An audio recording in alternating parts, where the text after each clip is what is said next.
at the transformation of functions now, and this is going to be a topic which is about looking at something we've seen in the past, only a little bit more graphically.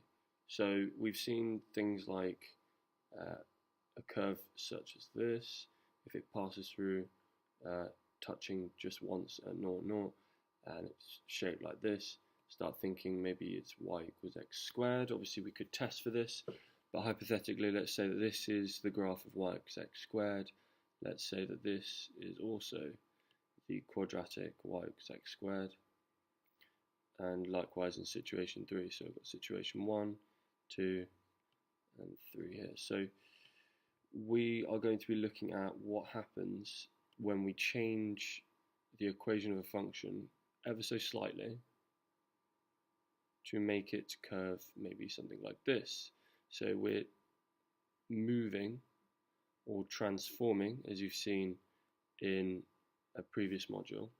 If we're transforming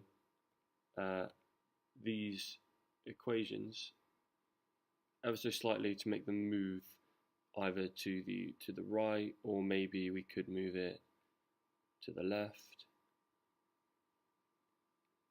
Okay, passing through just at that point there, and we can say what the minimum point is and how it changes. That is a common question. We might also, as well as moving left or right, we might also move up or down. Okay, so we might move this graph up. So every point has just been transformed upwards. Likewise, you might get a transformation downwards. So we've got y equals x squared again. And what we're going to do is something to this. We're going to affect it in some way. So an effect by changing this. What can we do to our function of x to change the shape of the graph? As well as this, we're going to be looking at another final couple of changes that we might make, and these ones is usually a little bit harder. But what we have here, the first one, if I number it 1 and 2, number 1 is looking at what happens when we can actually almost pinch in the quadratic. So we had this original quadratic, and then we can actually change it so that we've got it a lot more, I guess, concave, so it's a lot more kind of pointy. And also, if we can kind of pinch it inwards, then we can stretch it outwards a little bit. So there is a change or transformation that we'll do, which will make it go from being our original graph to one which is more like number 2, so stretched out. So to start off with, what we're going to be doing is having a little recap of functions, and we've seen these before in composite functions and inverse functions. We have f of x, which is our input, and then our output is 2x. A function is, in simple terms, something which provides a rule how to map inputs to outputs. So here we have the input x, so x is our input here, and then our function produces the output 2 of x. So clearly the function is going to be multiplied by 2 here, so input is x, our function is going to be producing the output 2x. So we've seen this sort of problem before, but we're going to be looking at it a little bit more from a graphical. F of 3, then what we're saying here is we're replacing our, instead of our input x, we're going to have the number 3. So if we substitute 3 instead of x, so here we're saying, okay, x is going to be replaced by 3. So this would be 3 squared plus 2, which is 11. 3 squared, 9, plus 2, 10, 11.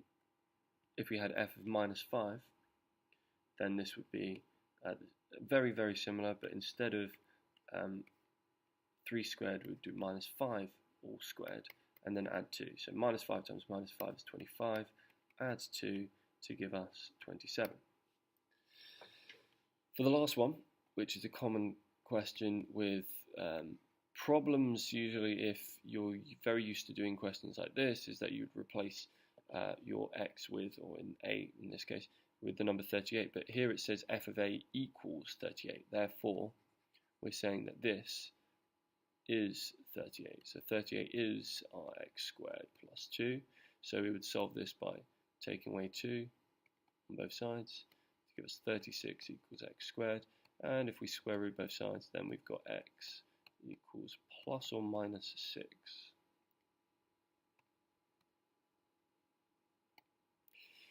Transforming functions.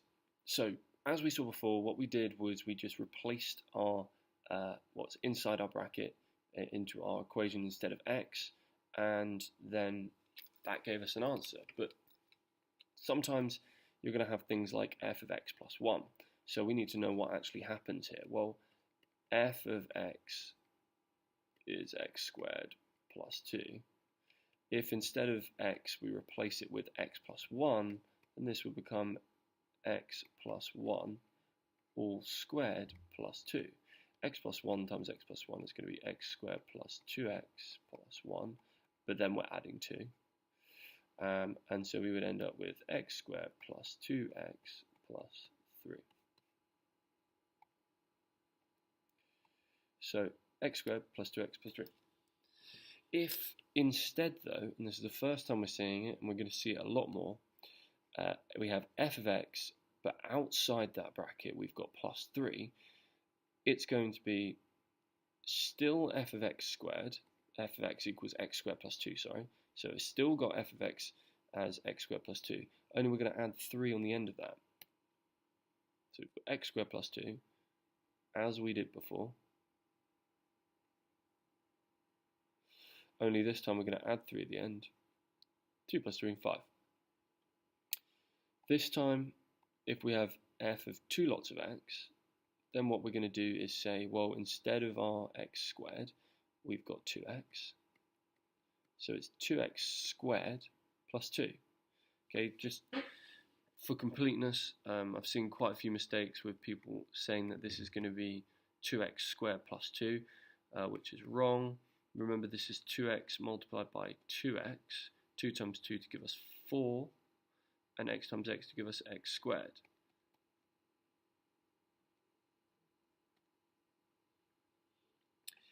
When you're squaring that inside, remember it's the number that's squared as well as x squared.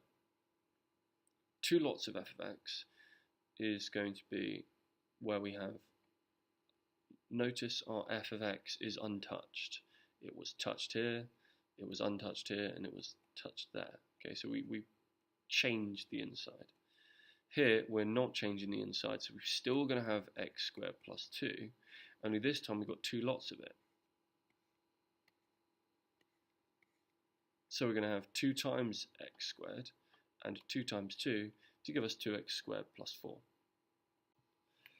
This time we've got f of x equals cos x, find f of 2x. Well, again, what we're doing here is replacing our, what's changing is what's inside the bracket, so the x is changing to a 2x, and that's the only thing that will change for this one, so it will be cos of 2x.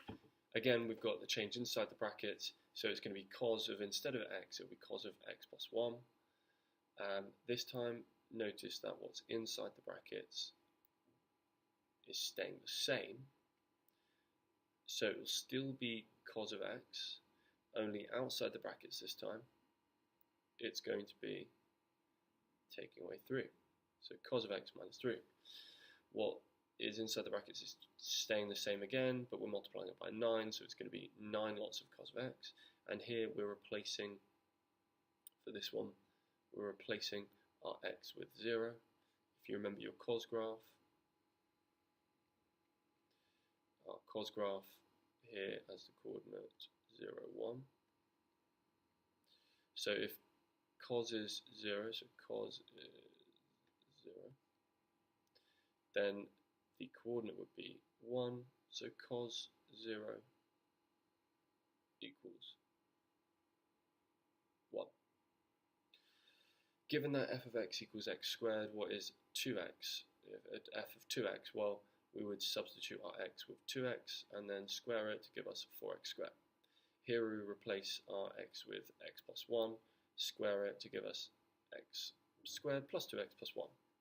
If f of x stays the same, but then we take away 3, well, it's just going to be x squared minus 3, because we've still got that x squared here, only we're adding on a minus 3 at the end. Here, f of x stays the same, so we still got x squared, but we're multiplying it by 9, so it's going to be 9x squared. And for the final one, we're replacing our x with 4, so it's going to be 4 squared, 16. If we have f of a equals 25, then we might need to find what a is, and so we're just saying, well, 25, if I grab a pen, 25 equals x squared, because we're using the same equation we had up here, then square root, so instead of x squared they've actually called it a, but we're still talking about that equation. Square root both sides, and plus or minus 5 equals a.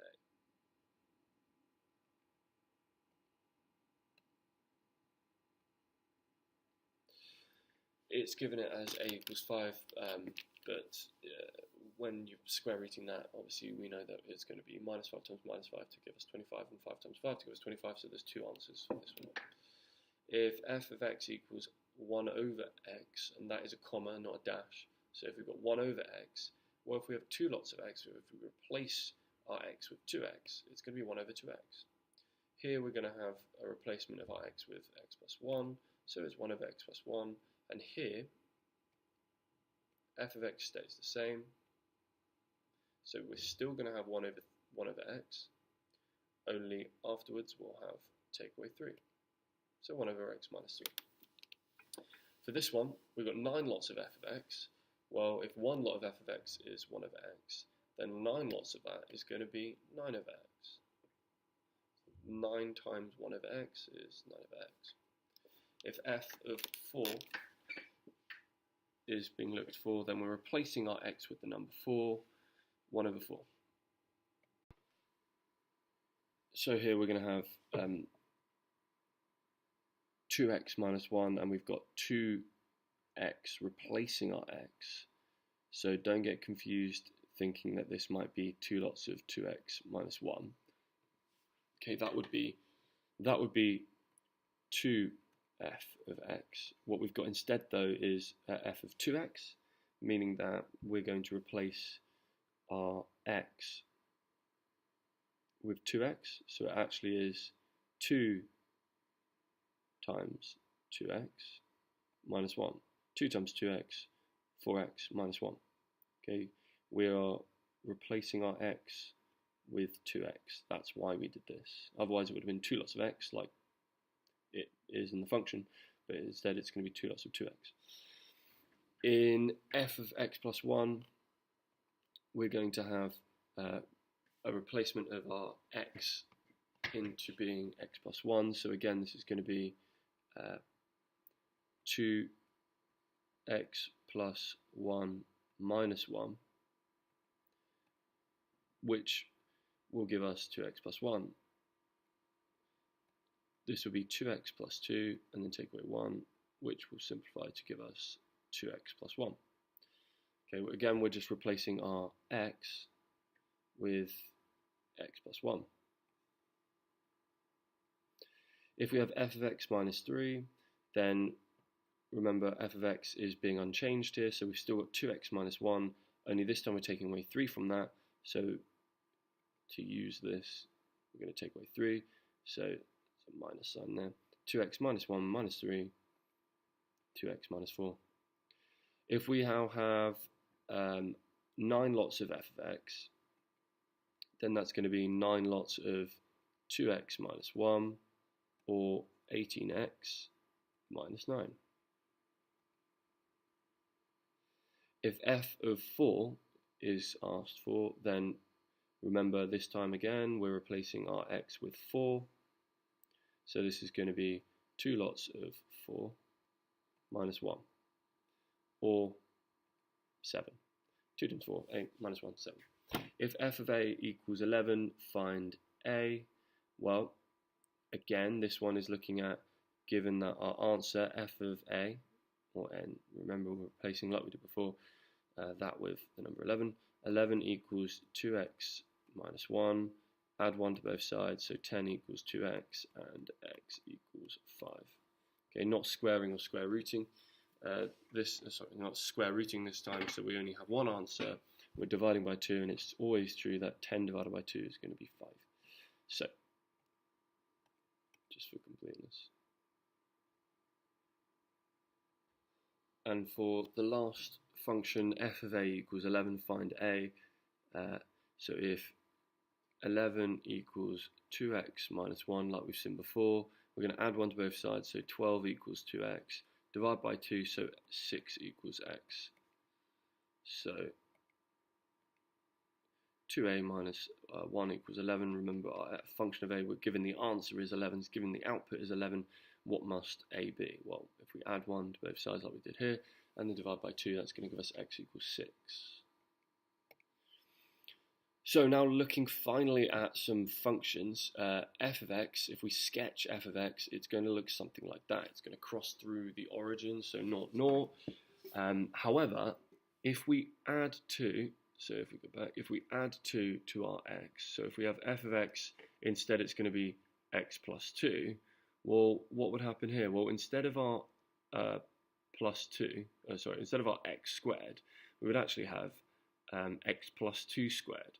So notice here what we've done is replaced, like we did before, we replaced our x with x plus 2. Now, if we expanded that and then graphed it, the interesting thing is that would actually be almost identical. The only thing that has changed is we have shifted our y equals x squared to the left by 2. See, the origin here was passed through, it was 0, 0. And now our minimum point here would be minus 2, 0.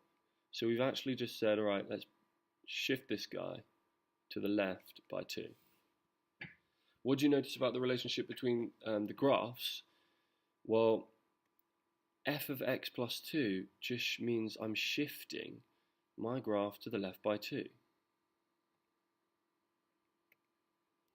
So looking at how we can summarize the transformation of functions here, if we have this kind of etched into our brains, then it will be a lot easier to kind of visualize what's going to happen when we're trying to sketch functions. So if we have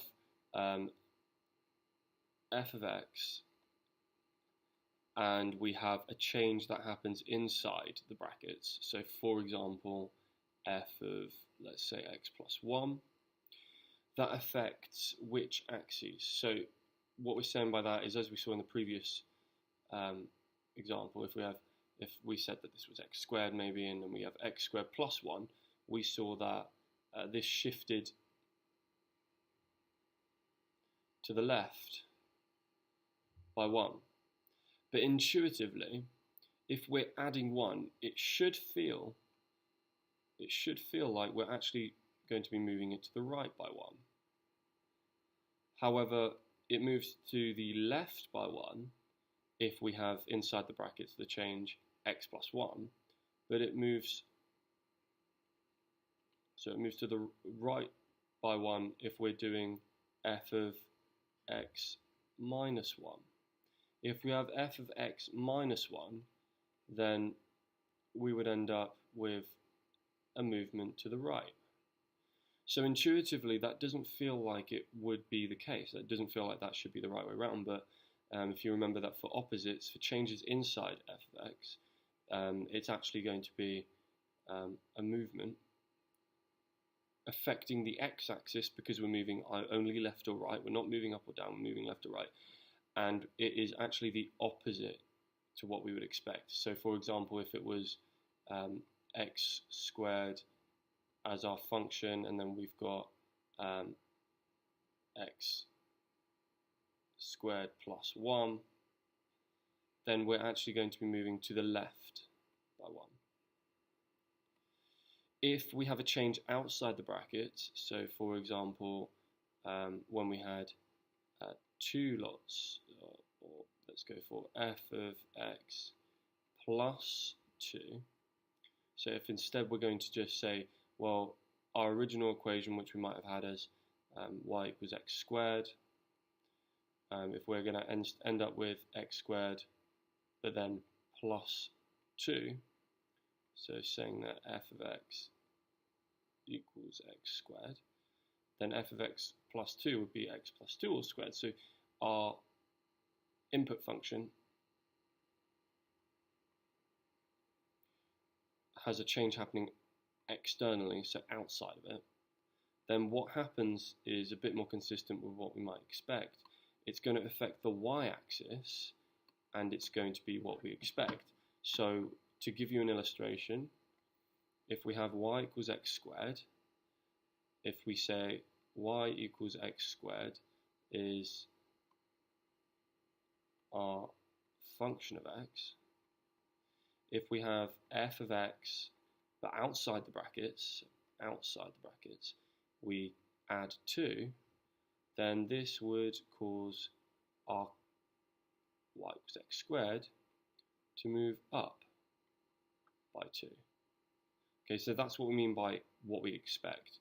It's going to be a movement upwards as it's positive, and it feels like that's the right thing to do because we know that positive over x values would be to the right or positive y values would be up. Well, we are positive, so we are moving up by 2, and it's outside the brackets. If it was f of x minus f of x and outside the brackets minus 2, then we would be moving down by 2. Therefore, if we have f of x plus 2, it's probably a good idea for you to try this without me going through the next few questions. What would you expect, therefore, it to be if f of x plus 2 inside the brackets? Looking at this table, which would be very useful to remember, try and have a go. Pausing the video and answering these questions. With f of x plus 2, it would be a shift to the left by 2 units. Okay, our change is inside the brackets, so it affects the x-axis, so it's going to be left or right, and it's the opposite of what we'd expect. So if it was plus 2, then we're actually shifting to the left by 2. F of x plus 4, outside the bracket, so it affects the y-axis, and it's what we expect, is up by 4. But with f of 5x, what's going to happen is we squash the x-axis by a factor of 5. So if we have y equals x squared, like this, so y equals x squared, if we have y equals 5x, it's going to look like that. So it's inside the bracket, so it affects the x-axis, and it's the opposite of what we'd expect. It says 5x, which we would intuitively think would be 5 multiplied by x. I mean, that's kind of what it actually is, but what effect that has on the graph is it squishes it. So it's inside the bracket, so it might have the opposite effect of what you'd expect. If you expect 5 times something, you expect something to get bigger intuitively. However, as it's inside the bracket, you're actually squishing it by 5. If you have 2 lots of f of x, this is a change happening on the outside of the bracket, so it's the y-axis that's affected, and it's what we'd expect. By what we'd expect, we mean it's a stretch. So we have y equals x squared, as we did before, only this time the factor is 2, so we're doubling every x value that we have here, and it's going to be moved out, so stretched by a scale factor of 2. Still remember though, passing through 0, 0, because if the coordinate was 0, 0 originally, then with a factor of 2, 2 times 0 is still 0, and 2 times 0 is still 0, so it will still pass through the origin.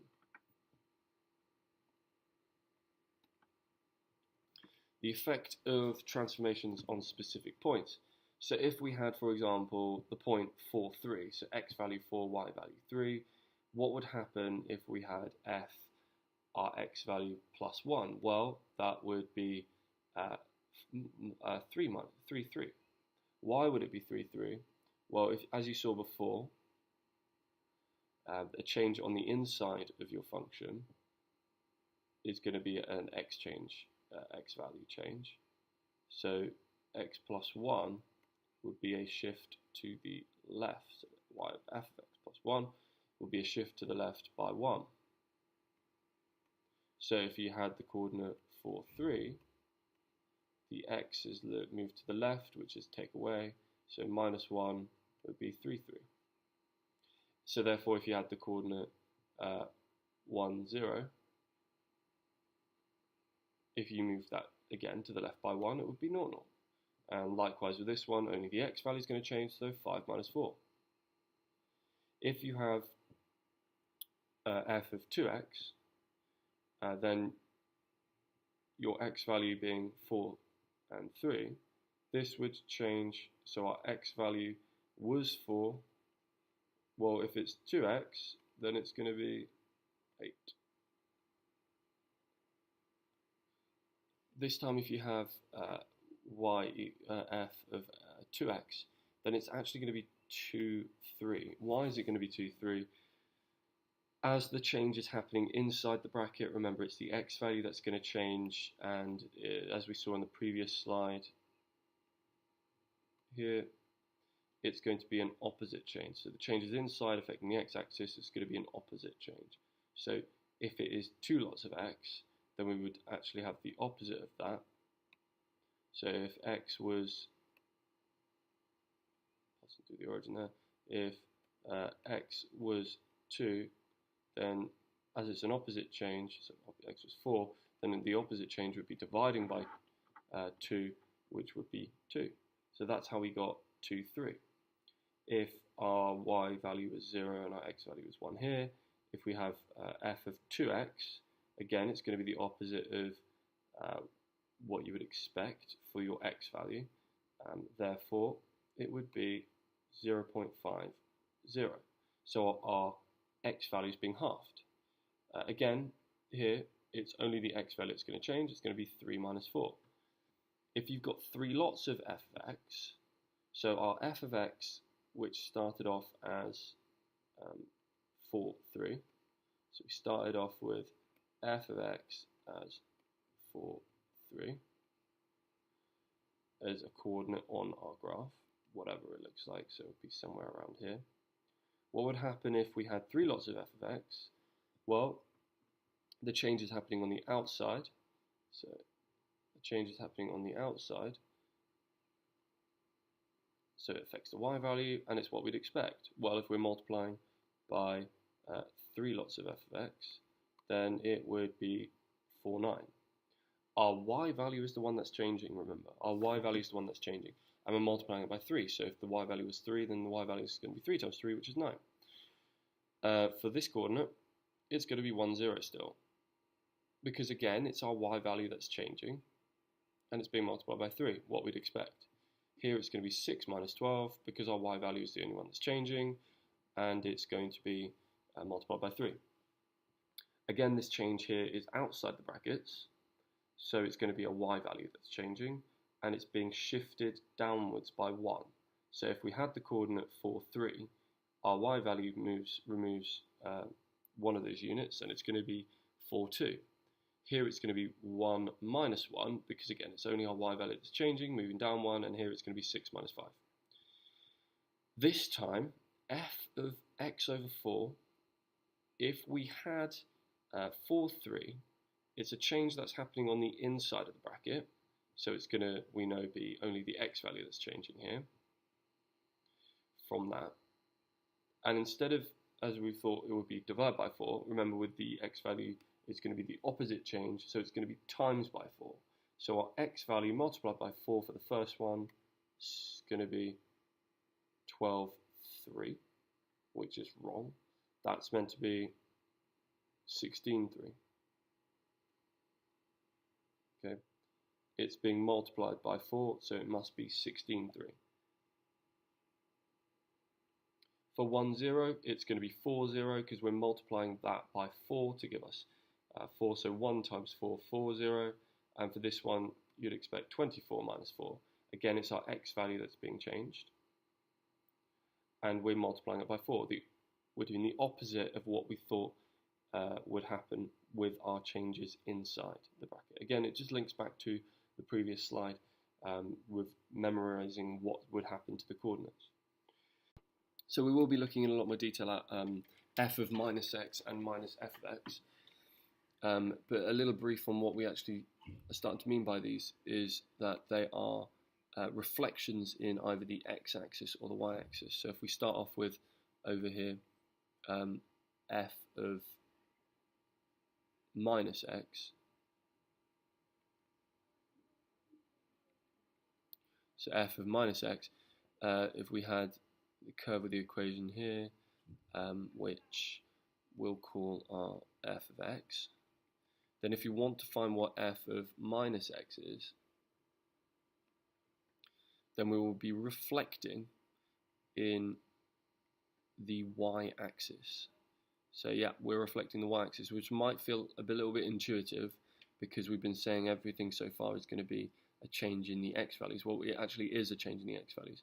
If we reflect in this axis here, the y-axis, then if we imagine a mirror being put there, our curve would look something like this. And if we graph, maybe if we map this point here, which we might call 6, 3, then what this point here, which is the reflected coordinate of this point here in the y-axis would be, is going to be minus 6, 3. So it is actually still the x value which is changing. Okay, so it's still the x value which is changing, but it's just being reflected in the y-axis. So the x value is being multiplied by minus 1. Okay, minus 1 lot of x, so minus 1 times x. And so what that means is if we have f minus f of x here, and we draw, try and do it in the same color, if we draw our similar y equals f of x, so let's call this f of x here, if we're now reflecting it in the what minus f of x, meaning that we're going to be reflecting it in the x-axis. So reflect this in the x-axis. I'll do that line again.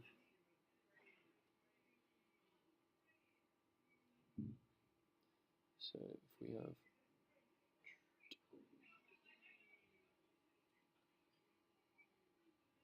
then it will be a reflection in the x-axis. So again, if we map this point here, which would be minus 2, maybe minus 2, 6, in the reflection it would be minus 2, minus 6. So again, it is actually going to be our y values which are changing because the change is happening outside the brackets. The change would be happening outside the brackets, but it is our y value which is changing. Therefore, if we have 4, 3, if that's our x value which is changing, this would be minus 4, 3, minus 1, 0, and minus 6, minus 4. If we've got a reflection in the x-axis, then this would be 4, minus 3, 1, 0, and 6, 4.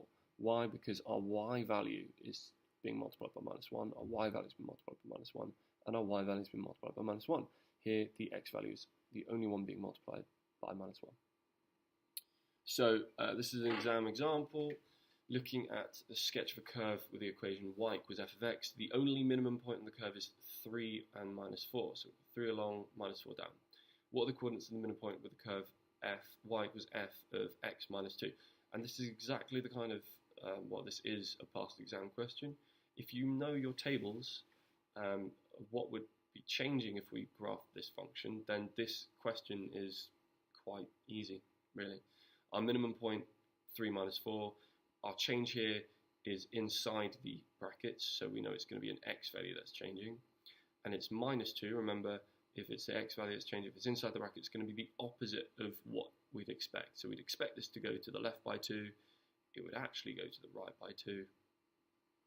I haven't drawn it perfectly there at all. But the x value would change. It would be move up by 2. And by up, I mean to the right. In terms of x value, we're moving up. So 3 to 5 and minus 4 stays the same.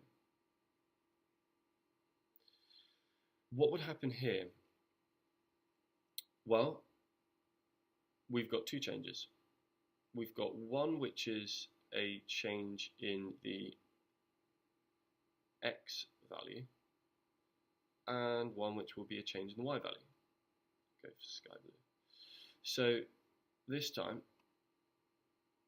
we would have, okay, our plus 5 inside the bracket, so we know it's going to be minus 5 to our x value. So we would move to the right by 5, making this point from 3 take away 5 would be minus 2. And then plus 6 outside the f of x. So outside the brackets, meaning that we would be moving as expected, but with the y value. So it would be moving up by 6. Minus 4 plus 6, 2. So our new minimum point would be minus 2, 2. And what this would look like is something like this. Something like this, because I've kinked that, and obviously in your exam, do not kink it. It would be minus 2, 2.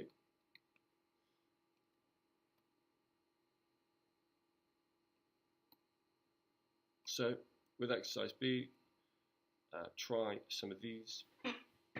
Again, we'll be running through them very quickly, aware of how long we want this video to be.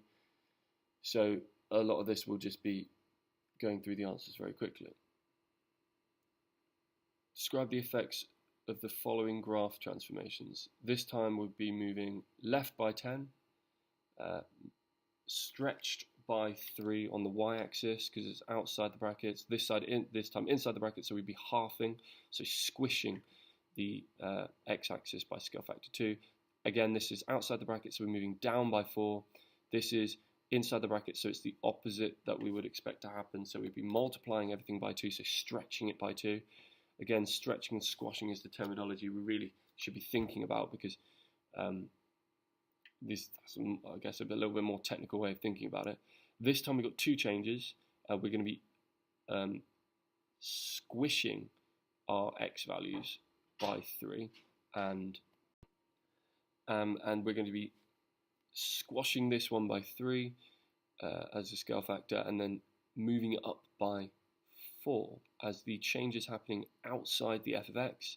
We know it's going to be a y change. Notice here we've just replaced our our y with our f of x here. It doesn't matter. We've got y is the subject of the equation, and then we're just saying what would happen to these functions. Here, it would be a reflection in the y-axis. So a reflection in the y-axis, and for this one, a reflection in the x-axis. To what point will 4 minus 1 on the curve y equals f of x be transformed to under the following transformations? Well, if we have 4 minus 1, for this one, it would be halving our x value, so 2 minus 1, multiplying our y value by 5, so 4 minus 5, and then we'll just run through these ones quite quickly. This one, again, we're reflecting on the y-axis, so for here, if it was going to be 4, 1, so if we had a curve with the equation y equals f of x, 4 minus 1, it would be a reflection in the y-axis, which would mean our x value is the one that's changed. Okay, graphically, what would this look like? Well, a reflection in the y-axis, if we had something like this, would look something like this. Okay, it wouldn't go under the graph. So it would look like that. So if we had a reflection on the y-axis, if we had the coordinate 4, -1, so if we just change that to 4, 1, then it would actually be -4, 1 on the other side. Okay, so we're reflecting it in that y-axis. So the x value is the one that's changed. Looking at the y equals minus f of x, it would be a reflection on the x-axis, so vice versa, it would be the y value which has changed. The point 0, 0 on the curve, y equals f of x is mapped onto the following points.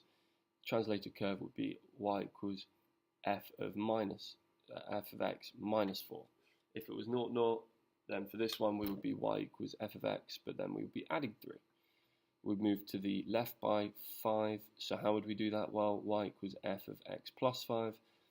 This one we've moved down by 1, so y equals f of x minus 1, and this time we've got two transformations happening. So we've got y equals f of x minus 5, because we've moved to the right by 5, so we need a negative 5 to be inside the brackets, and then we've moved down by 3, so it's minus 3 outside the brackets. And for the same or similar reasons even, and so for similar reasons, this one would be f of plus 5, because we're moving to the left by 5, and then up 2, so outside the brackets plus 2. To what points will minus 2, 0 on the curve y equals f of x be transformed under the following transformations? Y equals f of 2x will be halving our x values, so minus 1, 0, doubling our y values. Well, our y value was 0, so it's going to stay as minus 2, 0. This time we've got two transformations happening, so we're going to treble our x values and then add 1 to our y values, so it would be minus 6, 1.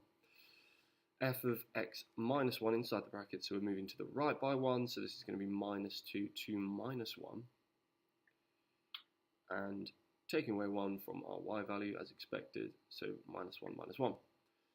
This time, we've got to think about what would actually be happening. Well, as this f of minus x is inside the brackets, a reflection on the y-axis, meaning that our x value is changed from minus 2 to 2, and then we've added 1, so it would be 2 and 1. Here now we've got a reflection on the x-axis, so our y value would be the one that changes its sign. Well, if it was 0, it stays a 0, but then we add 1 to our y value to make it minus 2, 0. Ooh, which is wrong. Well, minus f of x plus 1 would actually end up, if we had minus 2, 0 as a point on the curve, it doesn't matter where, let's just go for here.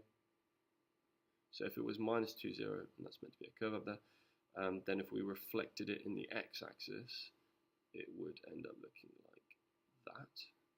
And if we added 1, then it would end up moving up by 1. So we'd actually end up with the point minus 2, 1. Our y value has increased by 1. So this curve, which was, let's say, like this, would, first of all, as it's y minus f of x, would reflect in the x-axis, and then we would shift it up by 1. So it would actually end up being minus 2, 1.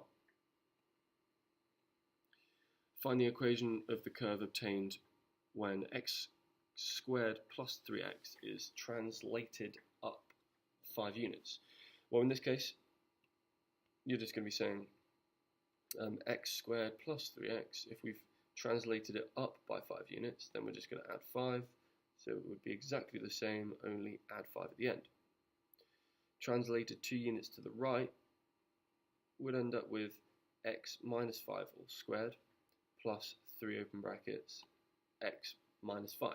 We're just saying, instead of these x values, if we're translating 2 units to the right, remember that's going to be minus 5, which is another mistake. That would be minus 2.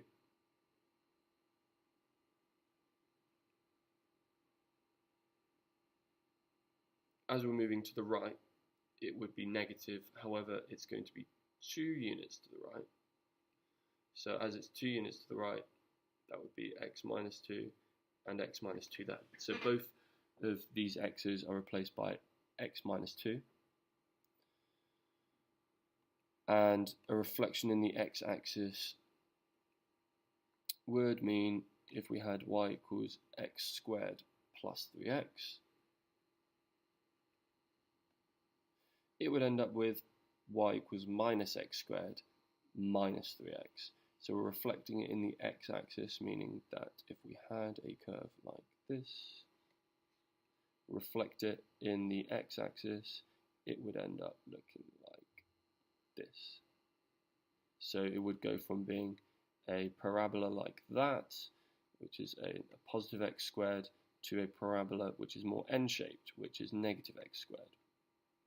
Hence where the negative x squared comes from. Drawing transformed graphs. So the graph shows the line with the equation y equals f of x on the same axis. If we stretch it by 2x, what that means is we're going to have a curve which is something a bit more like this. So we would plot our x values. So we've got that coordinate there, which is minus 1, 3, and we know that as it's y equals f of 2x, we're going to half the x values. So it's going to be, instead of being stretched out, it's actually going to be squished. Okay, so all of our x values are halved, giving us this squished in version of our y equals f of x curve. So the effect is halving x. So for our transformed graph showing y equals f of x, if we're sketching y equals f of 2x, it's going to squish or squash our x values by half. Okay, y equals f of 2x, 2x is inside the brackets, so we're halving, as it's inside the brackets, we're halving all of our x values. So it's the same graph, only we find each of these coordinates of the original graph, which are in black, and we halve the x values. Do nothing to the y values, just half the x values and replot the point. If you had to transform some of these, which I would like you to try without any of my help, and then we'll run through what they would look like. Y equals f of x, and then we add 1, y equals f of 2x, y equals f of x minus 1, and y equals 2f of x. Well, the first one would look like this. It would be exactly the same in terms of x values, only we would add 1 to all of our y values. So our x values stay the same. We're just adding 1, so moving everything up by 1. For the second one, we're going to be squashing it. So we're halving our x values. For this one, we're shifting it to the right by 1. And for this one, we're actually going to be stretching it 2 vertically. Remember, our change this time is outside our f of x, so it's y equals 2 lots of f of x, so whatever y values we had, we would be timesing them by 2, the scale factor of 2. So if it was minus 1 here, as our y value, it would now be minus 2.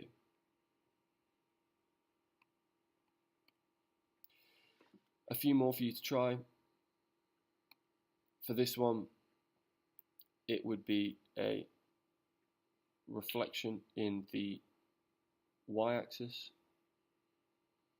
and then move down by 1. So if we were to sketch what that would look like, if we reflected it in the y-axis, it would look like this.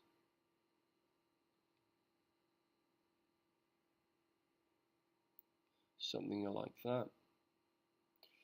That would probably kink a little bit more around there. And then we would move it down by 1, because again our change is happening outside the bracket, so we're shifting it down by 1. For our second one, we have a change which is happening inside the brackets, so it's going to be moved to the left by 1, and then it's going to be reflected in the x-axis, because the minus is happening outside the f of x. So it's going to be a reflection in the x-axis, and it would look something like that. For this curve, we will be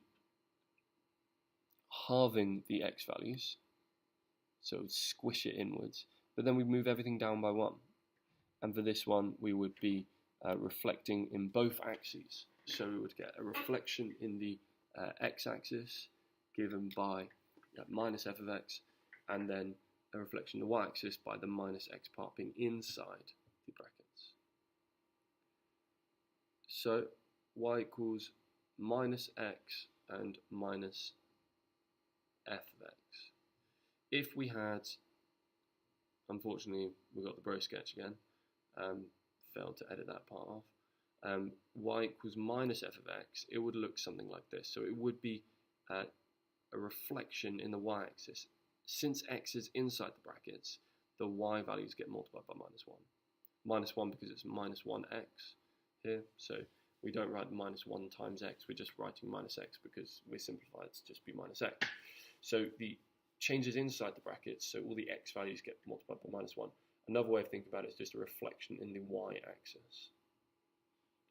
And for this curve, if we have y equals f of x, like looking like this, if we have y equals minus f of x, it would look like that. Since the negative is outside the brackets, you multiply the y values by minus 1. So very good to recognize the difference here between our negative function being inside the brackets and outside the brackets over here. So describing the transformation, so you might also get a graph y equals f of x. What is the equation of g in terms of f? Well, what did we do here? Well, they are identical in every way, apart from one's been shifted to, well, one is transformed to the left by 5. So it's going to be y equals f of x plus 5. Describing these transformations, what's the difference here? Well, these are the same, only it's transformed to the red graph, so blue to red, we're going to the right by 2. So it's going to be y equals x minus 2. Here we've got the same parabola, only shifted downwards by, if we use this coordinate here, the minimum point's clearly between 2 coordinates, so it's going to be minus 4 to minus 6, so we're moving down by 2, so y equals f of x plus 2. So we're moving up, remember, from blue to red, so it's moving up by 2. If we're going from red to blue, it would be x outside the brackets minus 2. For this one, we started off with our red graph, and we then squished it inwards and moved it to the left by 1.5. Our x values are being doubled over here, so we have the value of x being 6 over here, minus 3, 4, 5, 6, so 6 is over here. So our x values have doubled, given by half x here. And then we've shifted it up by 1, so outside the brackets we put plus 1.